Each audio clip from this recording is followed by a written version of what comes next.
ইরানের ২৮ ফেব্রুয়ারি দিনটি এখনও মধ্যপ্রাচ্যের আকাশে ভারী হয়ে আছে। মার্কিন ইসরায়েলি হামলায় ইরানের সর্বোচ্চ ধর্মীয় নেতা আয়াতুল্লাহ আলী খামেনির মৃত্যুর পর বিশ্ব রাজনীতিতে শুরু হয়েছে নতুন অস্থিরতা। আর সেই প্রেক্ষাপটে সামনে এলো ইরানের অন্যতম মিত্র রাশিয়ার অবস্থান। রাশিয়ার প্রেসিডেন্ট ভ্লাদিমির পুতিন খামেনির মৃত্যুকে সরাসরি আখ্যা দিয়েছেন নিষ্ঠুর হত্যাকাণ্ড হিসেবে। রুশ রাষ্ট্রীয় সংবাদ সংস্থা তাস জানিয়েছে, পুতিন গভীর শোক প্রকাশ করেছেন এবং ঘটনাটিকে আন্তর্জাতিক আইনের সুস্পষ্ট লঙ্ঘন বলেছেন।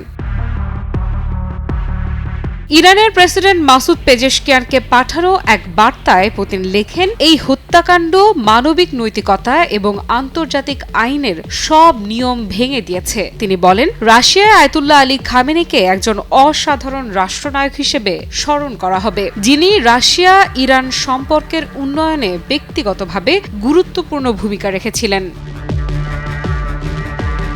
এই বক্তব্য শুধু শোক বার্তাই নয়, বরং স্পষ্ট কূটনৈতিক বার্তা। মস্কো পরিষ্কারভাবে দেখিয়ে দিল, তেহরানের সঙ্গে তাদের সম্পর্ক কেবল কৌশলগত নয়, তার চেয়েও বেশি কিছু। তবে পুতিন সরাসরি মার্কিন যুক্তরাষ্ট্র বা ইসরায়েলের নাম নিয়ে হামলার নিন্দা করেননি। তিনি হামলার দায়ীদের নাম উল্লেখ না করেই আন্তর্জাতিক আইনের কথা বলেছেন। প্রশ্ন উঠছে, এটি কি কৌশলী নীরবতা নাকি বড় কোনো ভূ রাজনৈতিক হিসেব? তবে কি বন্ধু চিনতে ভুল করেছিলেন খামেনি? বিশ্লেষকেরা বলছেন, রাশিয়া বর্তমানে বহুমুখী চাপে রয়েছে। ইউক্রেন যুদ্ধ, পশ্চিমা নিষেধাজ্ঞা, ন্যাটোর বিস্তার। এই পরিস্থিতিতে মস্কো সরাসরি ওয়াশিংটনের সঙ্গে সংঘাতে যেতে চাইছে না, কিন্তু একই সঙ্গে ইরানকে হারানোর ঝুঁকিও নিতে পারছে না। খামেনির মৃত্যুতে রাশিয়ার এই প্রতিক্রিয়া তাই অনেকটাই ভারসাম্যপূর্ণ। একদিকে তীব্র ভাষায় নিন্দা, অন্যদিকে সরাসরি দোষারোপ থেকে বিরত থাকা।